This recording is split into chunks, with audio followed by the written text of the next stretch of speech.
What is up, Last Mark Standing and Indie Pop listeners? We are back in business. Damian G, joined by his partner in crime, the returning, the triumphant heel Trina herself, the Marky Smart. What is up, Trina?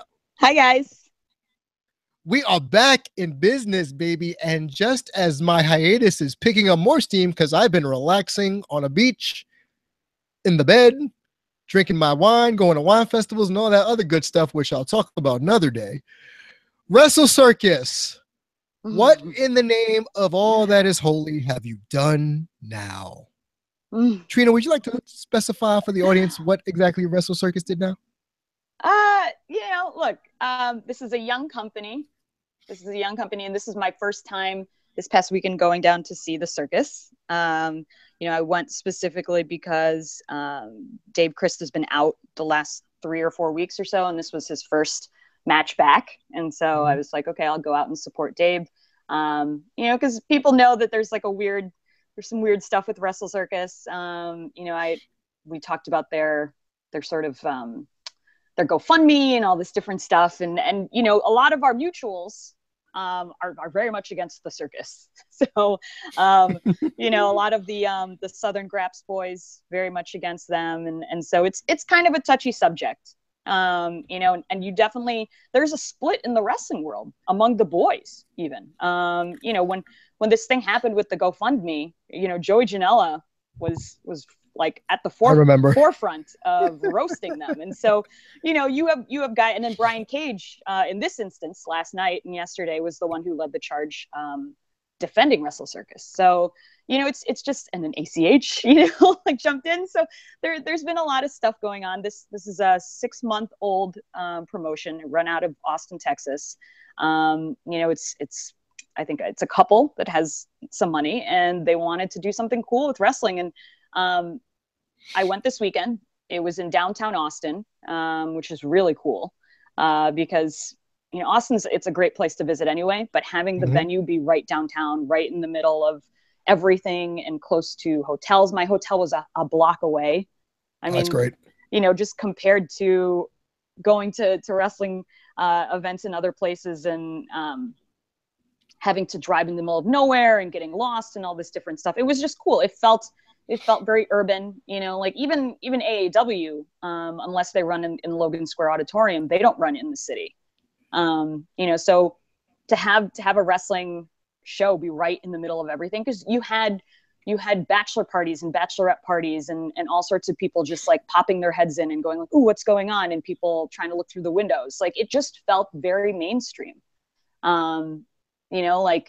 Just non-wrestling fans curious about what's going on and wanting to get in and having the door tell them, nope, sold out, like completely sold out. That was a cool feeling, and the fans over there are super, super passionate, and that's why you have the people who defend them so vehemently, when the rest of the wrestling world goes after them.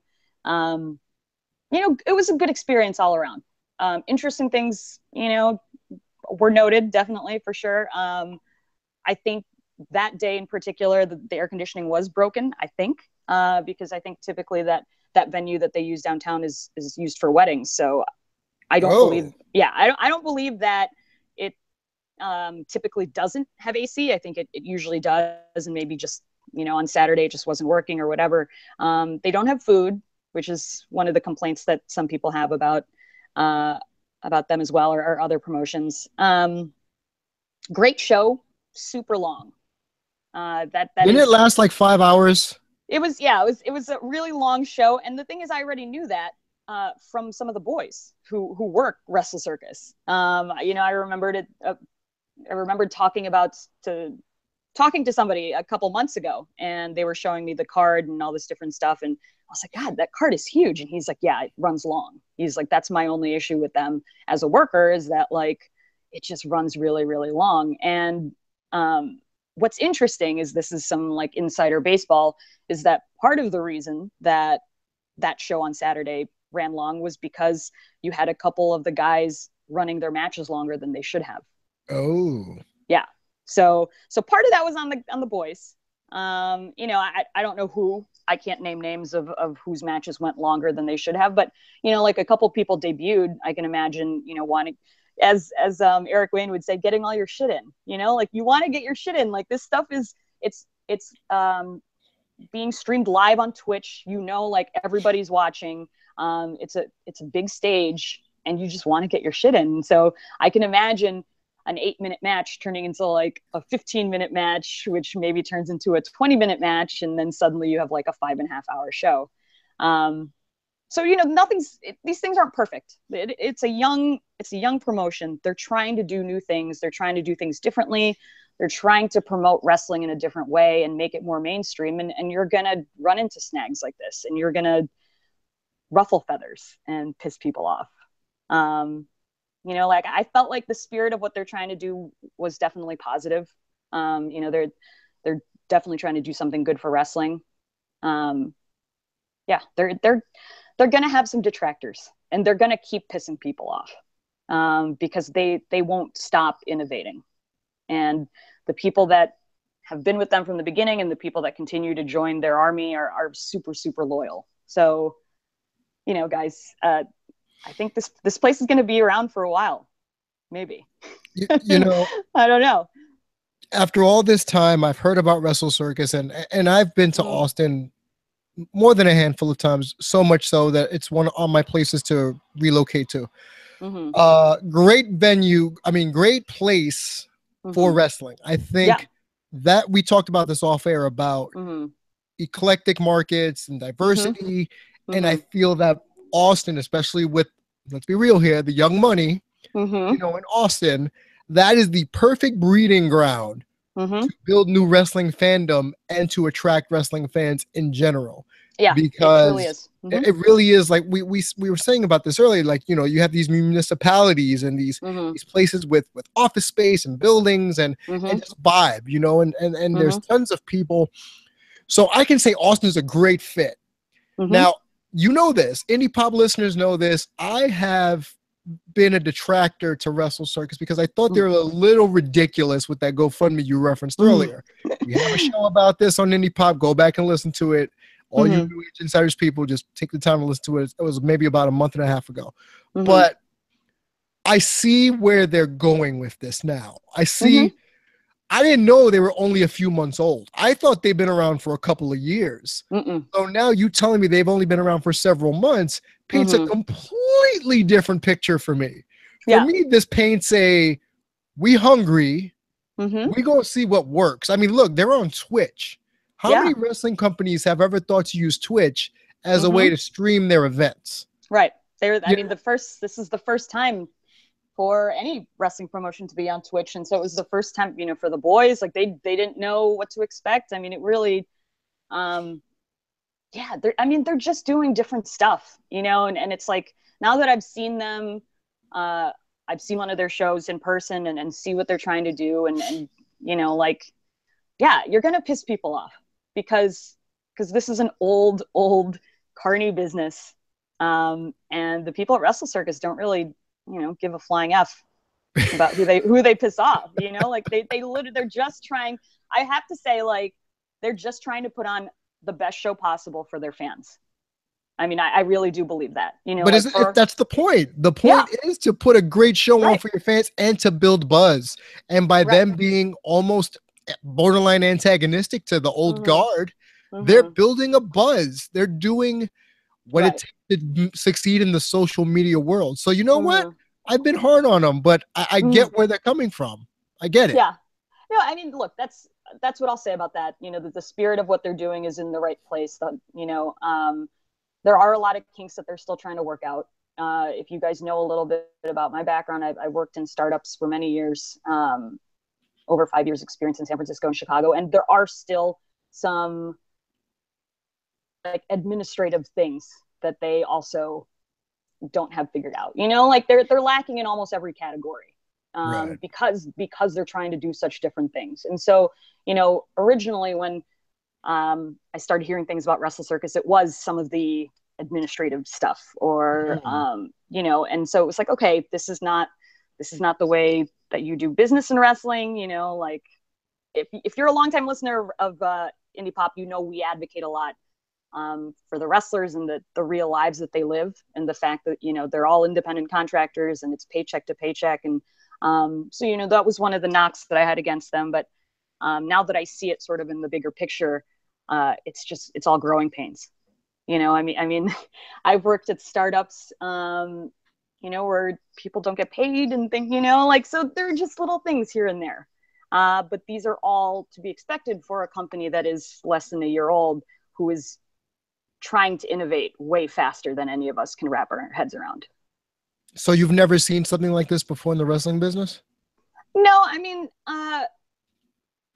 yeah, maybe I'm going to say yeah, because the thing is, they keep surprising me, because, for every feather that they ruffle, or whatever old guard that they disturb, or, they haven't backed down. They back down a bit, but then they do something like 10 times crazier, like they've got some balls on them over there at Wrestle Circus. And I definitely, I tip my hat to that, because that's pretty awesome. I think that's what, anytime change needs to be made, that's what you need. You need somebody who just doesn't give an F and, just does it. So, I mean, yeah, in all of my years of watching wrestling and, in the last couple of years here, getting to know the business, yeah, I haven't really seen anything like this. It's pretty cool. It's pretty awesome and amazing. And yeah, I don't know. Maybe we just need to get over it. Who knows? It's Look, gonna man, it's gonna be a painful transition either way. Well, that's the thing. We talk about this all the time. We talk about evolution and Mm-hmm. changing for the times and not staying stuck in the rut. Mm-hmm. And to be honest, if that's what gets you known, if you being on Twitch, as Mm-hmm. Wrestle Circus is getting out there, man, listen, Mm-hmm. as long as you're putting out a good product and the people are happy, granted, the 5-hour runtime might, it's a little long. I hate being at events 3 hours long, so imagine 5. Yeah. The no food thing's an issue. The bathrooms are broken. I'd be on hangry, Saturday. and then I'd be holding my pee all day. That's dude. not good. Yeah. So let's pivot here and talk about the matches. Anything that stood out to you? Let me see here. So it was interesting because the match that Dave was in was like pretty much the equivalent of Janela's like cluster. I need to ask you a match. question. By the way, now that you mentioned, I got to ask you a question. Why was our boy Dave wearing a dress? Yeah, he had to borrow gear from one of the female wrestlers. So their luggage was delayed. It got there in time, but he didn't have time to change into his gear. Okay. So like if you were paying attention to my Twitter, like he'd sent me a text message like, "Where's my gear?" And I'm like, "It's here." And he just didn't, so whatever. He made the best of it, and I think it worked out really well. It made a big splash online, and people were like, "What is happening?" And he ran with it, and it was great. So but these things happen. It's all like a domino effect. It's like when, like your flight gets delayed, and then your bags don't get there in time, and all this different stuff. Like this is what happens when you're kind of like a new. I don't know, like you're a young business, or you're a young company, like things aren't always going to be on time. Things aren't always going to be, you're not going to have enough time to do stuff. You just got to prepare for the worst, man. Yeah. You got to make it up on the fly, improvise. And that's what Dave did. And, it kind of fits the spirit of Wrestle Circus perfectly. And the match, so that match stands out to me because first of all, it was an intergender match. There were, I don't know if it was an equal amount of women to men. I have no idea. Leva ended up coming out as Stone Cold, so she was playing a guy. But all of Joey Ryan's titles were on the line, and he came into the match as Joey 3 belts, and he lost all 3 titles. Oh no! His wife pinned him once, so she has one of the championships. I think. I can't remember who else. Other people became champions. Joey lost his 3 belts in a crazy match that featured a lot of crazy stuff. I would love to see what Papa Hales thinks about that match because it was definitely unorthodox. I know he hates dance-offs in matches, and this match had a dance-off, but it also had like multiple penis plexes, like a train of penis suplexes and vagina suplexes and just all sorts of craziness. What you would expect from a promotion called Wrestle Circus. So there's that. But other than that, the rest of it was pretty traditional in terms of wrestling style. I really liked Myron versus Big Mike. I pretty much cut out on the last 2 matches because it was super long, and I had flown in the night before, and it just was a really long day. So I didn't see the last 2. But if you have not had a chance to see Sammy Guevara, he's awesome. He's pretty much their guy over there. He's the one that they're pushing, and so if you haven't seen him, I've seen him in FIP. He wrestles a lot down south. Check him out because I think he's definitely like poised to be a big star. Okay. I've never seen him wrestle before. Yeah. I've seen Myron, I've seen Big Mike. So right. if he's one of those people you're saying that I need to check out or that people need to check out, right? By all means, do so. Yeah. He's a good looking kid. He's a good wrestler. I think he's worth, because like I said, he only really wrestles down south. He's starting to come up here a little bit. I just saw a promotion that posted their September 23rd show, which is going to be somewhere in Indiana, Crown Point, Indiana, which I think is right in between Chicago and South Bend. And Sammy's going to be on that card. Actually, Tom Lawler is going to be on that card. So now I kind of really want to go because as an MMA fan, I really want to see Tom Lawler. And he's taking on Matt Riddle. Oh, so, Lord have mercy. Yeah, it's a crazy card. But so Myron made his debut against Big Mike. So I was super proud of that because Myron's getting around, to audiences that have never seen him before. And I was talking him up big time to the people in line when we were getting into the venue. I was like, you guys have to see Myron. He has this huge move. And the guy sitting next to me ended up missing it because I think he was like trying to take a picture or whatever. And he was just like, oh, you told me about it and I missed it. And Zachary Wentz, another one of my favorites, he made his debut as well.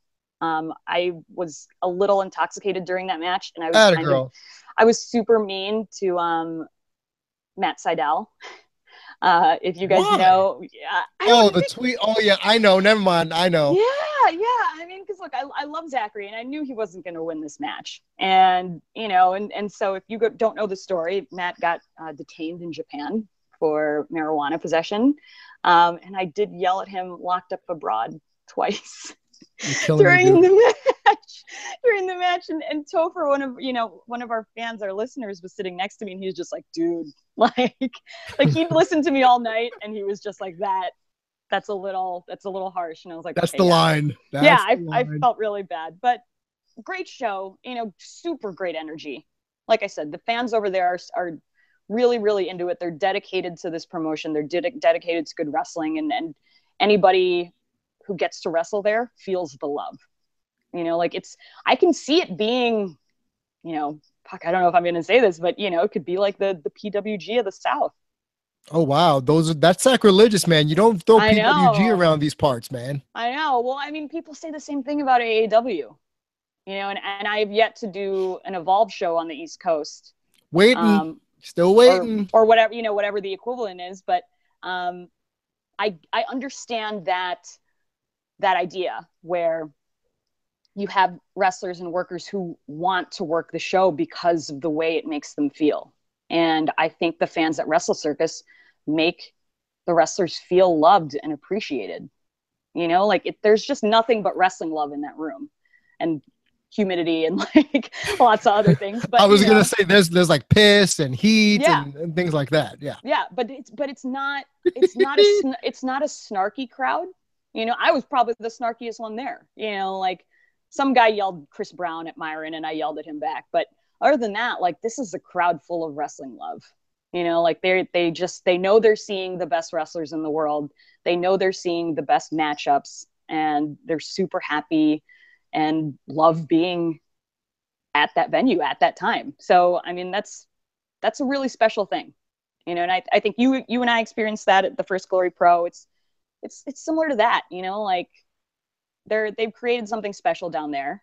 And I think, if you're a detractor of the circus or whatever, go and check it out and then, make an opinion.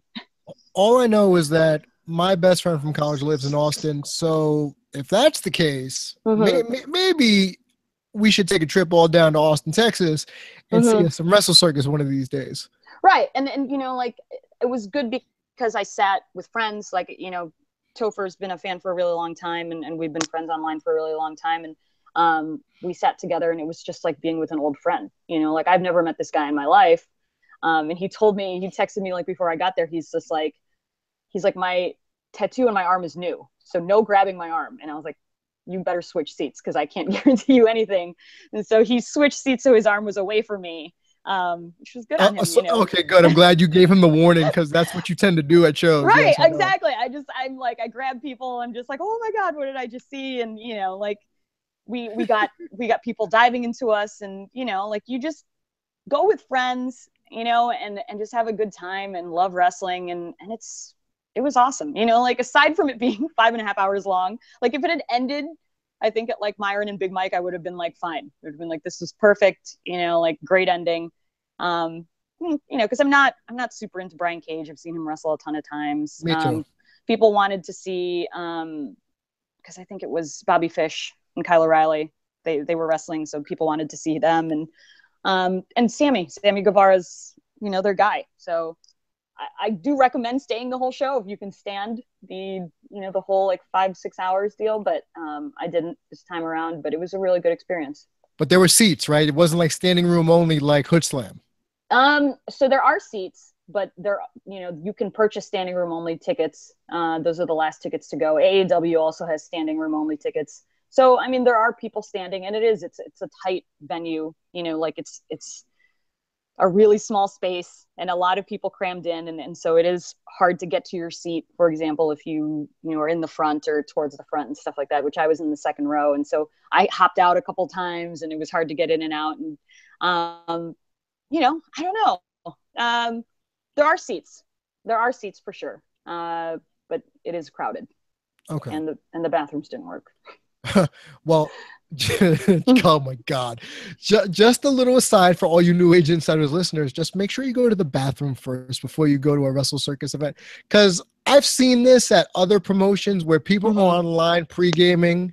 I've seen it at House of Glory. I've seen it at the Elks Lodge. And then by the time they get to their seat, they got to take like 20 pee breaks.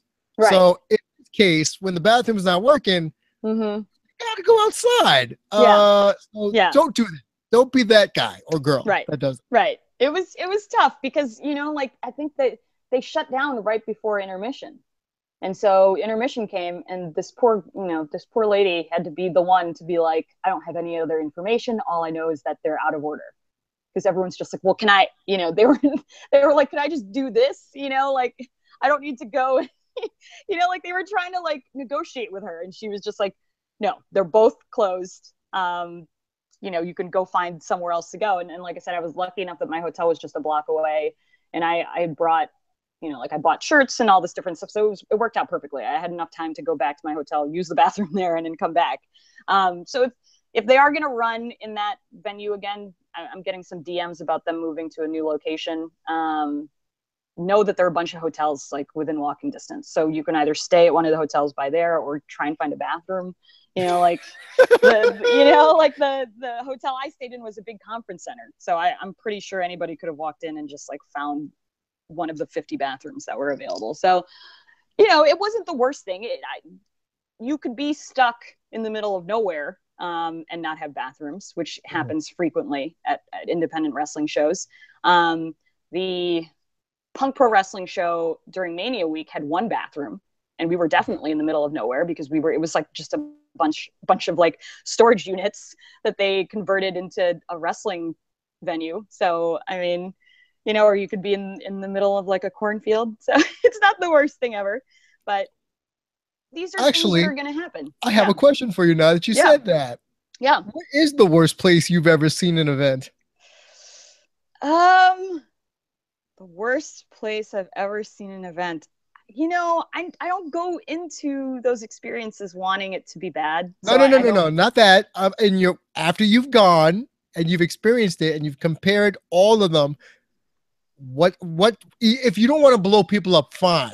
But give me a description of what is the worst, or what's some of the worst places you can watch pro wrestling.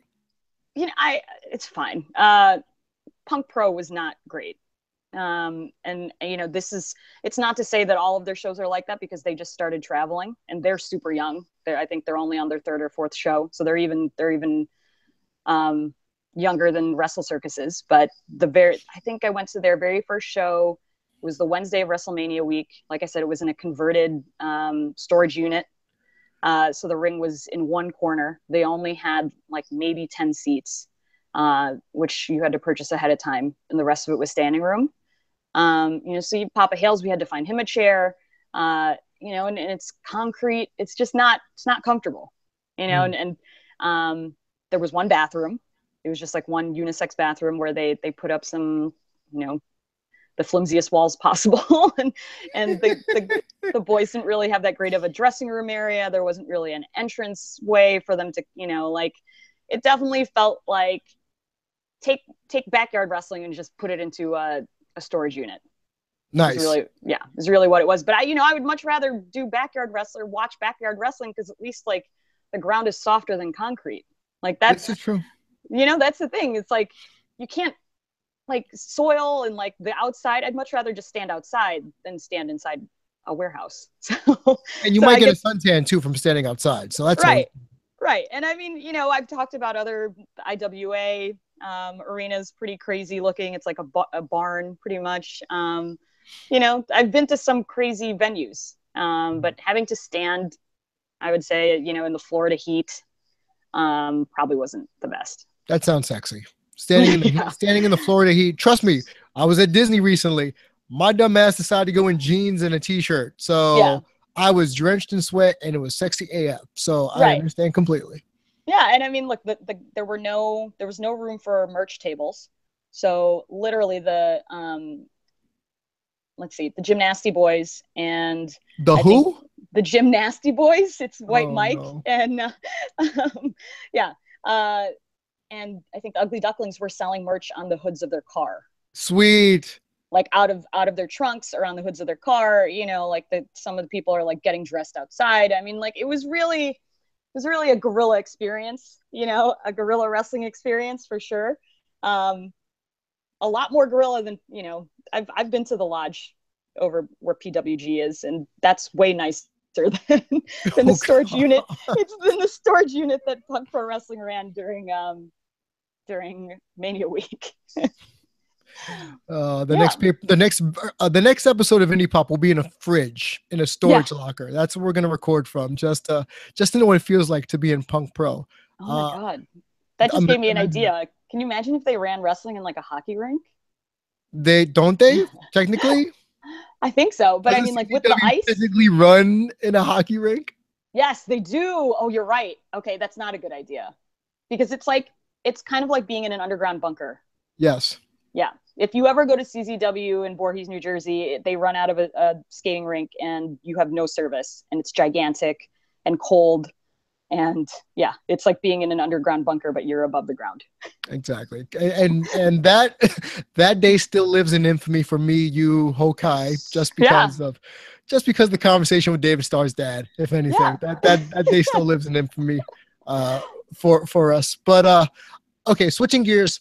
Mm-hmm. I've been wanting to get your opinion, because it's been a while since we conversed on air. Mm-hmm. You know, my home promotion here, HOG. Mm-hmm. Sometimes I'm a little, sheepish to them. They do things that I may not necessarily like or enjoy, but they've done something the last couple of events that it's really pissing me off now. So I want to get your feedback. Are they still talking trash about Evolve? No, they're not. It's more, how do you feel when events, and anyone else listening at New Age Insiders or whatever can tweet us at Last Mark Podcast. Mm-hmm. How do you feel when you go to an event, there's no card announced, but the only thing that's the drawing point is either some old legend from WWE or like one dream match, but the rest of the card is unknown or it's filler? Because that's what HOG is doing. Like, they don't announce many matches lately.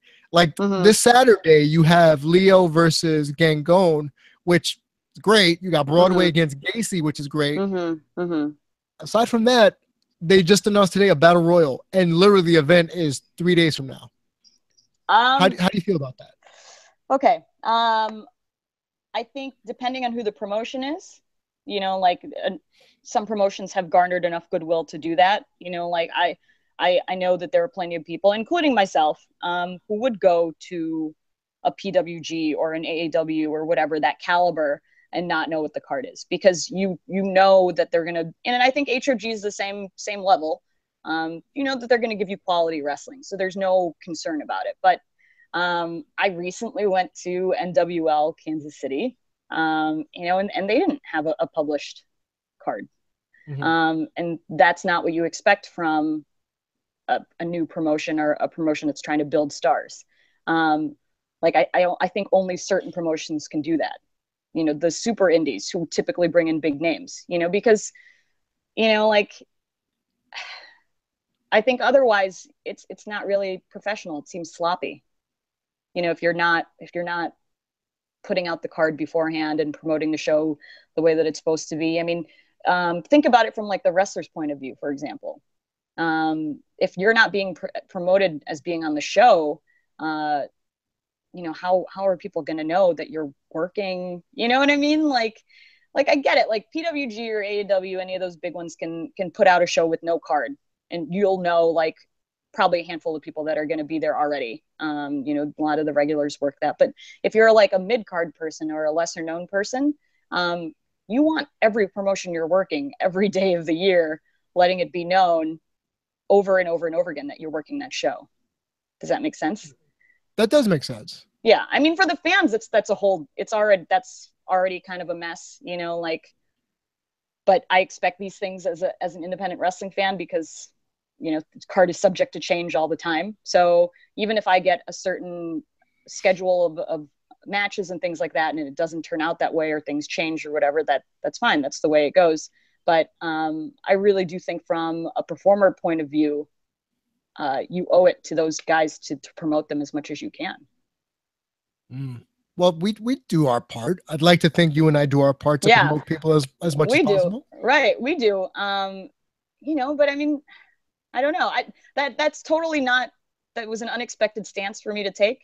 But, you know, as I thought about it in my head, that's probably, you know, what I'm going to go with, is that if I was a worker, and you didn't promote me as being on your show at all, and then I just showed up that day and people didn't know who I was taking on or whatever, like, it gives them no context, you know, especially for new fans and things like that. Like, a lot of these guys are playing to new audiences, and like, you need some of that name recognition. You know what I mean? Like, you need people to have heard your name for like the last couple of weeks, or you know what I mean? Like, before, so you're not going out there cold.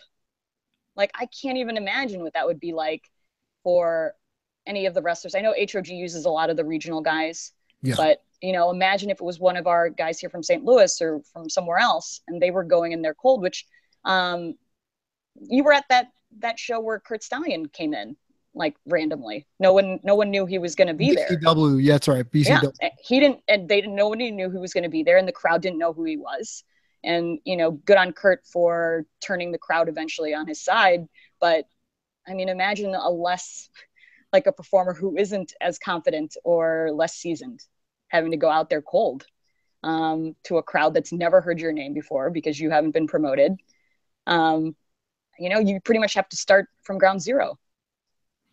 And I think now that you mentioned people being promoted, I think that in and of itself is a lost art form, because like we always say, the carny business is what it is. But in this new age, there are people like Hokai out there. You've seen what he does on Twitter? He promotes by by using GIFs, and it's like, dude, this is the new way to promote. You know what I mean? Remember back in the day when we all used to go to clubs or whatever, we had to get in with a promoter, get on the list. No, man, you just need to have Hokai make a GIF of you doing something. Right, exactly. And that's it. Boom, you're a made man or woman. Yeah. But I want to ask you also, before we get out of here, any good female wrestling that crossed your docket recently? Let me think. Because I'm dying out here, man. I know you I'm are. really dying out here. I really want to see Jordan Grace again. I haven't seen her in a really long time, but not anything that stands out to me. I mean, I haven't, Wrestle Circus is probably the first show that I've been to in almost 3 weeks. And I think the show that I went to before that didn't have any females on the roster. So I just really haven't seen that much. But how was Shotzi versus Alexia Nicole? Oh, I think I was doing backstage interviews. So that's the thing. I didn't get to see a lot of the show. Like I missed Myron's match. Like there was a lot of stuff at Glory Pro because I was working it that I didn't get to see. Okay. Yeah. So I'm not really the best person to ask about that. But one little side note, because he's a good friend of mine, and I think it's worth bringing up since we're talking about, promoting yourselves and whatever. Friend of the show, Eric Wayne, actually just got fired from a show. What? For next week for he like took one of the promotional posters and like, I don't know, put some extra stuff on it. Nothing offensive, like nothing rude or anything that would offend anybody or any person, religion, whatever, just to be funny. And the promoter didn't like it and fired him. So he was supposed to wrestle Kurt Stallion next Friday, and yeah, he got fired from the show. And his argument to the promoter was, "Look, I'm just trying to drum up like extra business, like get people interested in this, because it is in the Deep South. It's another one of those Southern promotions, and a lot of the promoters there are even more old school than some of the old guard that we talk about all the time, and I don't know the full story, but the fact is he did get fired because creative differences, I guess is probably the best way to put it, between him and the promoter in terms of how to promote the show. And this is sort of why I'm friends with him anyway, but I stick up for him because he is an old school wrestler. He's, I think, a third generation independent wrestler. His dad and his grandfather both ran and wrestled shows. And so he knows that this is an old business, and he knows that people are ignorant about stuff and stubborn. And he's open to change, very, very slowly. But he's so open to change. I mean, when we were in Orlando together, like he sat me down and was like, explain Twitter to me, and so like I went through the whole thing and like stuff like that. And it's like, like he's rough around the edges. He's definitely a good old Southern boy. And so he does offend a lot of people that we know, mutuals and things like that. But right. I like to tell people, I'm like, look, he's rough around the edges and he is offensive. And, he comes from places with very backwards, antiquated thinking, but he's one of the few that's actually open to changing. And he sees how people are promoting themselves and, making something of themselves on their own, by innovating and doing different things, which Wrestle Circus down in Texas is doing. So it's that spirit of innovation. And he's running into problems, because he only works with old school people and they just don't understand like the way people are promoting themselves now. And yeah, like what would have been okay in other promotions was not, and he got fired. And so he's not working that show next week. And so, I mean, I don't know what the point of it is. Shout out to Eric, shout out to Eric Wayne for trying to do something different and bring progress to, Southern independent wrestling. But I guess that's how it goes. But the good thing is for him, he got a gig in Chicago, and he is wrestling in Chicago for a promotion that is going to run opposite of AAW. Can you imagine? Interesting. Yeah, dude, it's amazing. So they're running opposite of AAW on the north side of town. So it's complete polar opposites. AAW usually runs Bourbon Street, which is very, very far south. It's almost like 30 minutes from downtown Chicago. So some of my friends, like, they won't even come out because it's just too far. And then right up the interstate, I can't remember the name of the promotion, but Eric's wrestling for them, and they're running maybe half an hour earlier, but running exactly at the same time as AAW. It's a new world out there. We talked about this offline. Like, independent wrestling is changing so quickly, and people are challenging ideas and norms that weren't being challenged before. Like, who who would have the balls? Are you still there? Okay. Who would have the balls, for example, to run a show against PWG? So the fact that there's a promotion out there running against AAW on one of their Bourbon Street nights, which is big nights for them because it's a huge crowd compared to when they run in Berwyn. That just tells you that things are changing. I mean, you have this promotion down in Austin that's doing all sorts of crazy stuff, ruffling a lot of feathers, making people upset. And then you have, these other little places that are challenging the old guard in Chicago and things like that. And things are just crazy right now. I can't wrap my head around it. I can't really keep up with it. I try as much as I can, but I took a 2-week break off of Twitter and I didn't go to any shows for a couple of weeks and I already feel like I'm behind. So wrestling is changing. One of the interesting things that I was talking to Damian about offline, our friend Henry Casey, who covers, he writes stuff about wrestling, about tech, really smart guy. We were talking offline about stuff and he was like, independent wrestling right now feels like it's a bubble that's waiting to burst. And I thought that was a really, really great analogy because he covers tech and tech has had several bubbles that have grown and burst. And wrestling feels like that right now because, his thing was there's so much wrestling simultaneously going on, good wrestling, that something's got to give, like, for example, I think who was Evolve? Somebody was running at the same time as Wrestle Circus on Saturday. So there's going to be competing shows all the time. Well, that hasn't been, well, I don't want to sit here and say that that's not common, but look what happened to me a couple of months ago with running Evolve the same time as HOG. Yeah. And then HOG's taking shots at Evolve for running at the same exact time that they're running. So exactly. Well, and the thing is, there are more and more people trying to be super indies. And so it's not inconceivable that like on any given Saturday night, you'd have 2 super indies running against each other, live streaming exactly against, at the same time against each other. This stuff is just going to keep happening. And so like, I don't know, and it kind of scares me. It scares me for the guys that I know in this business, because there are people that are definitely moving up. If this bubble bursts, what does that mean for them? That's what I'm concerned about, because whenever a bubble bursts, there are winners and losers. And typically the winners make it out clean as a whistle. They make it out big with like golden parachutes and all sorts of crazy things. And the losers lose everything, So if you think of like the housing bubble and, tech bubble, people lost millions overnight, things like that. What's going to happen with wrestling? Because it does. Do you think that's strictly an indie thing or does that apply to WWE as well?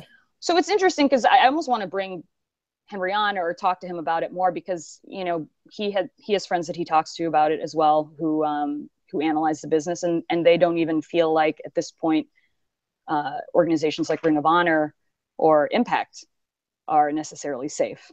Because he brought up Ring of Honor and I was like, well, what about, their partnership with New Japan?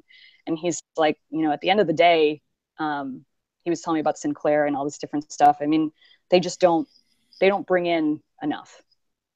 And New Japan, first of all, wants to expand on its own, not connected to Ring of Honor. They want to take on, obviously with the G1 that's coming up this weekend, they want to take over the United States on their own as their own brand. And so you do have the other, Impact and you have Ring of Honor that are kind of left, and they do have big stars and things like that. But as these super indies keep challenging, I guess, the traditional forms, which, I would consider Ring of Honor, like TV, as you have these super indies challenging traditional forms of watching wrestling, which is on TV, I think you're going to see some major competition. You know what I mean? Like during Mania Week, I think we saw good examples of it. NXT, Ring of Honor, they were all running against each other. And, when you say that, I'm hearing it playing out in my head now, and I've experienced it, and you've gone to shows like this. I just feel like it's oversaturation of the market. And I don't know. I kind of agree with Henry now that you say it. Like, if there is so many options to choose from, right? Someone's gonna wind up coming up empty. Someone's gonna go dry.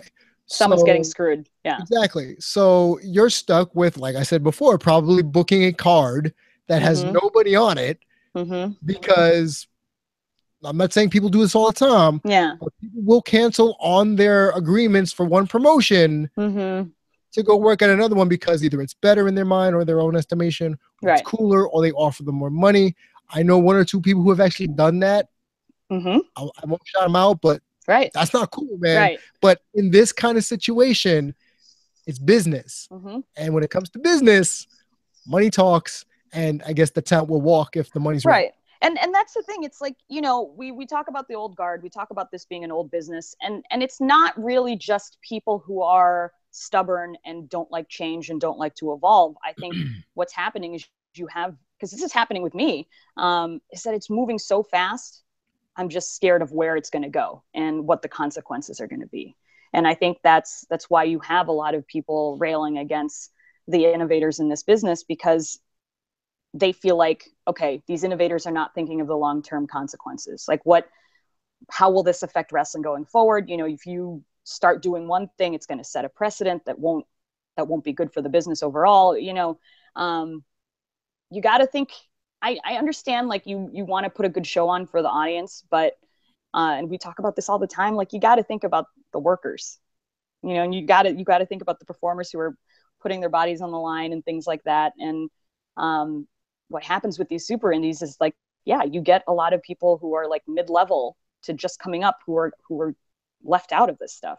Right. You know, it's like, where do the Kenways go when you have two super indies running against each other on a Saturday night? You know, like, what's going to happen here? Then, I guess one day we should ask Kenway ourselves, just to be like, so Kenway, if you had to go between A and B, which one you go into? Right. I mean, look, he'll make it. He'll make it. I have a lot of faith that he'll make it. But I mean, yeah, I don't know. It's a weird thing. Like, I made the mistake of bringing up PWG to some of the Wrestle Circus fans, and you know, and they were like, "What's your problem with PWG?" And I was like, "Well, we've argued on our show a couple times that it's kind of elitist," and they laughed it off like it was the funniest thing they've ever seen. And this was a big swath. It was like an older gentleman, there was some younger guys, like, and they all thought it was stupid, pretty much what I said. And I was like, look, I was like, have you guys gone to PWG? And they're like, yeah. They're like, we've been several times. And I'm like, there are plenty of people out there who will never get to go and never get to see it. They can't afford it. You know, that's the thing. Like, I had to remind, these are wrestling fans in Austin who are going to see a professional wrestling show in downtown Austin. Of course, they're not going to be, you know, privy to the working class, and they're not hard up for money, is what you're trying to say. Right. Yeah. Exactly. And I'm saying it really horribly. I'm sorry. Yeah. I mean, that's the thing. It's like, it was pretty much me asking a bunch of elitist fans what they think of another elitist organization, which people are going to hate me for saying that. But look, when you price out like a majority of the fans, that's when you have to start bringing that word into play. You know, because the front row tickets at Wrestle Circus are also $60. Like, PWG tickets, I think, are like $120 for Bola, and then they're like $80 usually otherwise.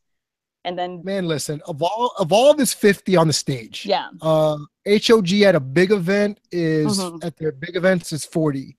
Right. I think that's enough. You know, well, that's the thing. Not everyone's Glory Pro that can give me like good front row seats for $20. You know what I mean? Exactly. Right. Glory Pro at a very reasonable $12 a ticket.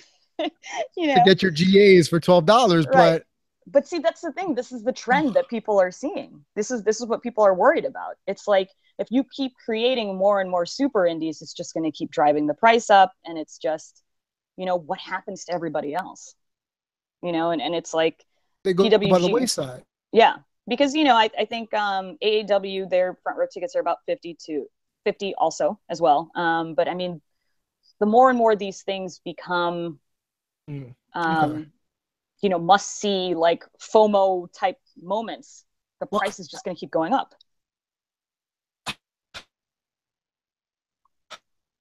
Oh, I can't hear you. You know, Oh, you're breaking up.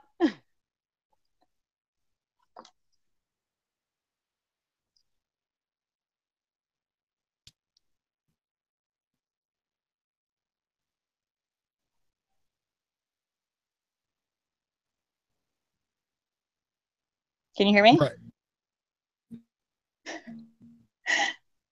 I can't hear anything you're saying.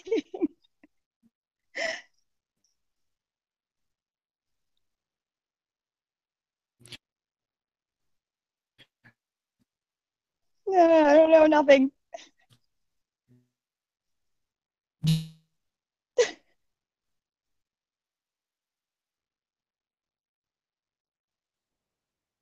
Oh,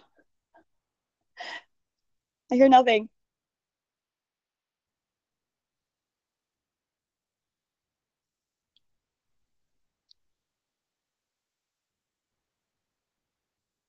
Damian,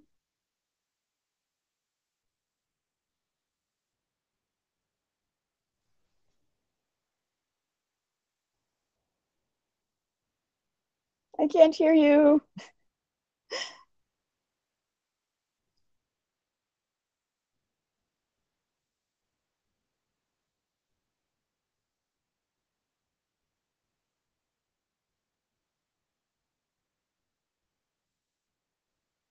I feel like, should we just like hang up and start again?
Okay. Well, I had to resume what we were doing before, so maybe it'll pick up after I finally X out of everything. Hopefully. I will preface this to the audience. We're sorry for any technical difficulties that may have occurred in this episode of Indie Pop, but I want Trina to finish what she was saying because this is a really important topic that a lot of people really need to get involved with in professional wrestling, because if there's so much saturation and there's so many options, while options are good on one hand, it squeezes out, I want to say, good wrestling. And fledgling organizations will start to just take any Tom, Dick, or Harry off the street, and then will be subjected to, like Trina said, backyard wrestling back from like the 1990s, where you had like the ICP, was it the Juggalo Wrestling Organization or some crap like that? That's what we're going to be left with, folks. I don't want to be left with Juggalo Wrestling. I'm sorry, that's not my thing. I can't say anything about Juggalo, you know, because I know people who still wrestle for them. But the other thing is that, like, what I do notice, and I get it. It's awesome that Wrestle Circus fans, AEW fans, or whatever, are super loyal to their home promotions. The other thing is that if we become so loyal, it sort of defeats the whole spirit of wrestling. You know what I mean? Like, if you only go to Wrestle Circus and you pretty much see the same people over and over and over again, how does that help other wrestlers? You know, how does that help push people to other places and whatever? You know, like, it just, like, the formula seems a little stale. You know, that's the thing that I see when I go to an AAW or a Wrestle Circus, is that you have an audience that's so loyal to this promotion that they would never take a night off to go check out the other promotion that happens to be running, you know, across town or whatever, you know, or watch if Evolve is running at the same time. Like, they just won't watch it. You know what I mean? It's like, I get being loyal, but for the sake of wrestling and these performers and the spirit of wrestling, like, broaden your horizons. You know, be open to checking out what the other organization is doing down the road, or, you know, checking out other wrestlers that don't happen to go to your promotion. You know, like, be open to checking out their work, or going somewhere else. I mean, you know, that's the thing. It's a really interesting thing, because I've lived in a lot of cities, and what I've found is that cities like New York and San Francisco, LA, Chicago, the cities that quote unquote have everything, you find some of the most closed-minded people there. Because, are you there? I'm here. I'm listening. Okay. Yeah. Because they have everything at their fingertips. And so they don't see a need or feel the need to explore other places and experience other things, because they have everything there. And I think when you are in a Chicago or in Austin and you have the biggest stars coming to your home promotion every single month, you get complacent. And you're like, why do I need to go check out another show or another promotion or other wrestlers when I have all the best stuff given to me every single month? That doesn't do anything to advance wrestling and wrestlers' careers. That's called being a snob, Trina. Yeah. Well, you know, it's interesting because this, you know, especially when I moved to San Francisco, you know, we'd been living in Dallas previously, and it was interesting to live in Dallas for 4 years and live amongst, you know, the demographic we were living amongst. And to move to San Francisco was a dream for us. You know, it's like, oh, this is a lot of like-minded people, blah, blah, blah. And so it was kind of a rude awakening to find people that had lived there their whole lives, in this metropolitan city where they'd been exposed to so many different cultures and ethnicities and foods and ways of thought, still be so closed-minded and ignorant about what's going on outside of their city. You know, just because they've never had it before, it was something that was foreign to them, you know? So it's easy to get complacent when you're given all the best wrestling, super indies, the same people over and over and over each month, you know. But for the sake of evolving the sport and helping wrestlers' careers and just sticking with the spirit of wrestling, like, go and check out other stuff, you know, like go to another promotion, go to the one that only has 15 people on it, you know, or whatever, 15 people in the audience versus the packed house, you know, like, just every once in a while, just check it out and see what other promotions are doing and help grow the business. You know, like, just don't be in business for yourself, I guess. I feel like I should be applauding you for this. Like I should be like giving you I a don't standing know. ovation for this one. No, because not everybody agrees, you know, like, and there are plenty of people out there who think I'm in the business for myself. Who says that? A lot of people, but you know, I mean, that's what I've noticed from going from city to city, doing all these making towns and things like that, is that all of it is worthwhile, you know. And if you're a real wrestling fan, try and find the beauty of going to a show with like 15 people in the audience versus one that's standing room only, sold out. You know, like, see the hard work that these guys are putting in. You know, and it's like the guys that you're watching, you know, with 15 people in the audience, they want to make it to the Wrestle Circus, the PWG and the AEW. And if you follow their careers and stuff, like, it's really satisfying and gratifying to see them finally make it, which for me, for, you know, Myron and Zachary, that's what it was for me. I've been watching these guys, you know, all over the place, and to see them debut on that big of a stage was so awesome for me as fans of theirs. So, you know, it's, you know, there's good feels that come from this.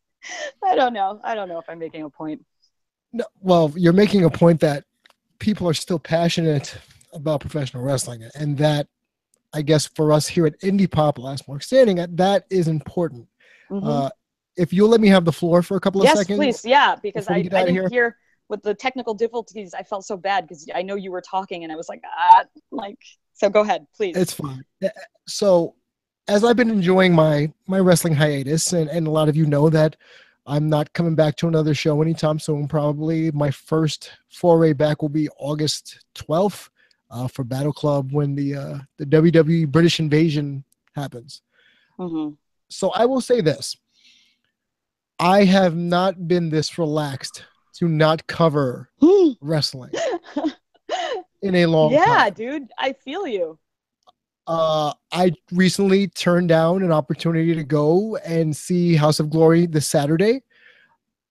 I chose Family Time instead of, I have tickets. People I know have tickets.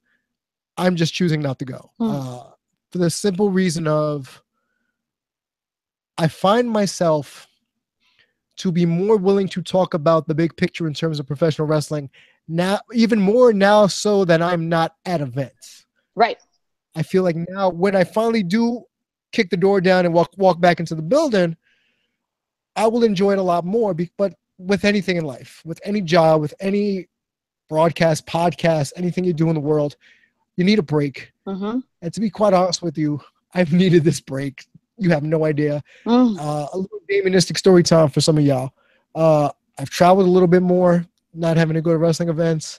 I've went to wine festivals. You know what I mean? I know this isn't pro wrestling, but this is human talk. You know what I mean? This is one of those things where I am so grateful to be able to talk to you guys and knowingly not have to be like, oh my God, I have to watch this event or else New Age Insiders is not gonna want me on the air, or the Last Mark Standing listeners are gonna turn us away.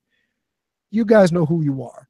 You guys mean the world to us. And beside the fact, even though I'm not at events, the show's out there. In case you haven't realized it, we've been sponsoring, you know, a couple of shows over at Capital Wrestling. We're sponsoring the tag team title match at Glory Pro. So we're out there.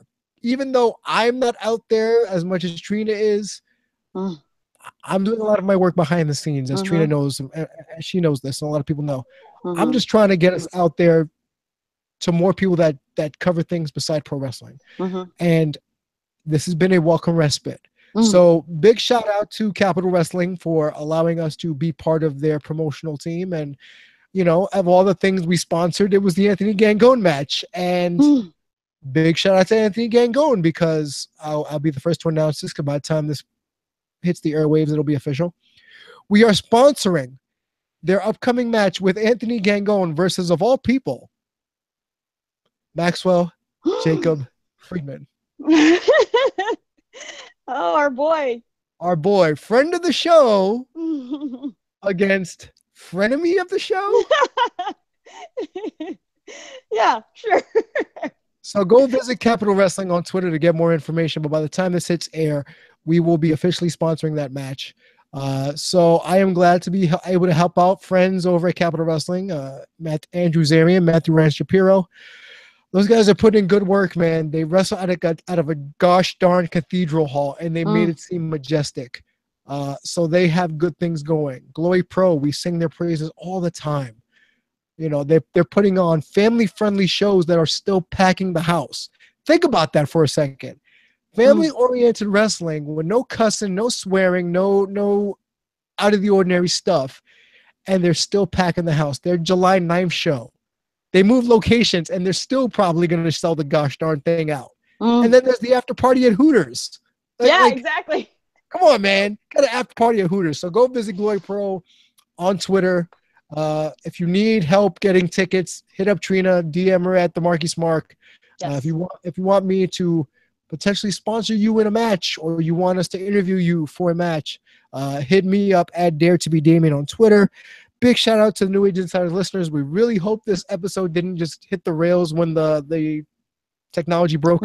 But it's good to be back. It's good to have my partner back. And I know I promised I will do the Before They Were Stars thing. I promise I will put that either in this episode post-production, or I'll put it on definitely for post for next week's. Trina, before we get out of here, anything you want to tell the audience listening at home? Well, the audience already knows I love them, but I wanted to thank you for getting me back on, podcasting, because whatever you guys end up thinking about this episode, I have to say it's been really cathartic. It's been kind of a dark few weeks for me, and I was off Twitter for a while, and I completely agree with you. I think the time away has allowed us to sort of appreciate, the love of wrestling that we have, and look at the bigger picture. And I feel like this episode, is a bit of a love letter to the thing that we actually really love, as much as we complain or whatever, gripe about it, talk about. We love wrestling. That's what it comes down to. And so it's pretty interesting that this is the place that we've reached after recording this, because I think I almost forgot that for a while.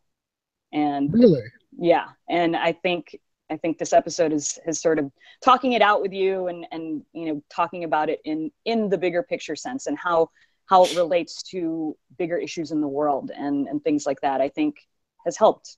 I just tweeted actually while you were talking that it's helped me get out of the weeds, the muck and the mire, like all, the bad stuff that I see, being so close to this business, to sort of take it back and relate it to a bigger audience, puts it into perspective for me. Why did we even start podcasting in the first place is to create the community that we've created and connect people the way that we have. And so how do I take my experiences and translate them into something that's helpful for other people? And that's, I think, what this episode has done. So I really appreciate you, getting me out here to do this, and I'm glad to be back, and hopefully we can record a Last Mark Standing this week and just keep going. I just read the tweet you just put out there about it being two jaded fans. I like that. Would you think we're jaded? Because I wouldn't say we're jaded. I would just say we have a different mindset than we had this time last year. And that's okay. That's okay. I mean, I don't know. I think on the surface, maybe if you saw or listened just to even the tone of our voices, you might hear two jaded fans. I know I have a personal opinion about how I feel about all of this, and I probably would characterize it as a bit jaded. So maybe, we haven't been the most enthusiastic people as of late when it comes to this thing that we love called wrestling. And I think this episode sort of reminded me of why we do this in the first place. You know what? I think that's the perfect place to end on this show. So thank you, New Age Insiders. Thank you, all you Last Mark Standing listeners. We love you. Without you, there is no us. I'm at Dare to Be Damian. Trina's at the Marquis Mark. The show is at Last Mark Podcast. And pray and hope that our technical difficulties didn't derail this gosh darn episode. We love you, and we'll talk to you next week. Bye, guys.